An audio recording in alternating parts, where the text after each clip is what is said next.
കോട്ടയത്തെത്തിയ Rahul Gandhi vote തേടിയത് India മുന്നണിക്ക്. Francis ജോർജിന്റെ പേര് പ്രത്യേകം പരാമർശിക്കാതെയായിരുന്നു രാഹുലിന്റെ പ്രസംഗം. തോമസ് ചാഴികാടൻ ഇന്ത്യ മുന്നണിയുടെ ഭാഗമായി നിൽക്കുമ്പോഴാണ് രാഹുൽ മുന്നണിക്കായി വോട്ട് അഭ്യർത്ഥിച്ചത്.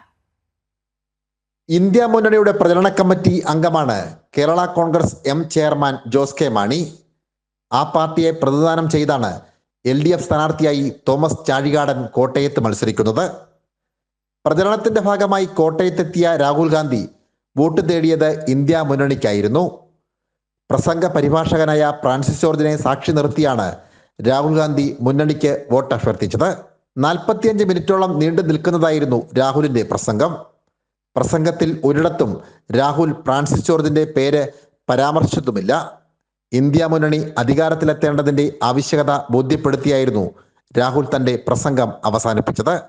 സാംജിത് ആർപ്പൂക്കരയ്ക്കൊപ്പം സനോജ് സുരേന്ദ്രൻ, കൈരളി ന്യൂസ്, കോട്ടയം.